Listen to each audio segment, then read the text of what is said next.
Bharat prime ટાઈમમાં આજે સમાચારમાં વાત કરીએ તો વિગતો હળવદ ખાતેથી પ્રકાશમાં આવી રહી છે, જ્યાં ગામ લોકોએ વિરોધ કર્યો હતો। વાહનો સ્પીડથી આવતા હોવાના કારણે અકસ્માતના બનાવો બને છે, જ્યાં જો બમ્પ હટાવવાથી અકસ્માત થાય તો તેનો જવાબદાર કોણ રહેશે, જે બાબતે ગ્રામજનો અને કર્મચારીઓ સામસામે આવી ગયા હતા।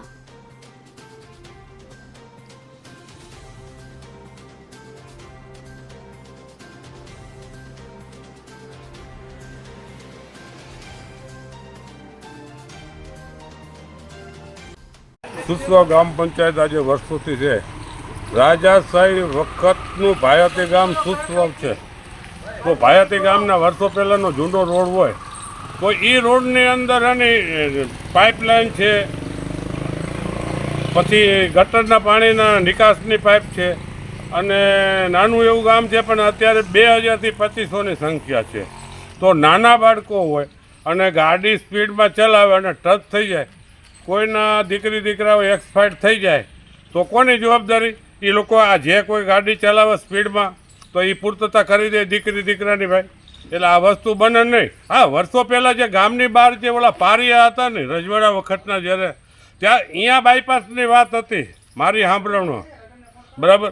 પછી આ જે ઈશ્વરનગર અને ઉમૈયાનગર છે બે, એને રોડ ટચ રસ્તો એ આપણે ગૌશાળા ધનારાની જે રહી ધનાળા ગૌશાળા એ બે ગામના ત્યાં નજીક પડે, તો અહીંયા એટલો ટુકડો નખાવી દો, તાત્કાલિક મેટલ પથરાવો, ડામર કરાવો। સરકારશ્રી બધું કરી શકે, રાજકારણના નેતાઓ બધું કરી શકે, અહીંયા હુકમ કરો।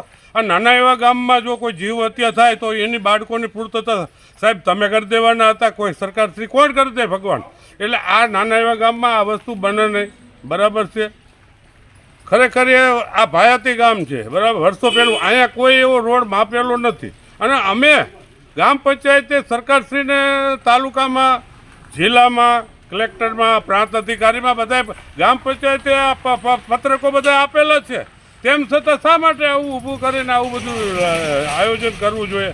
વસ્તુ ખોટી છે। તમે બાયપાસ કઢાવો, સુસવાવ ગામથી બહારે બાયપાસ કઢાવો, અથવા ગૌશાળાને લગતો એ ટુકડો આપી દો, એટલે ગાડી એમની ફાસમ પાસ જાય, પછી એમને જ્યારે હળવદ જાય, મોરબી જાય, માળિયા જાય, અમદાવાદ જાય, એટલે બરાબર ત્યાં કોઈ બાપ નડે નહીં, બરાબર।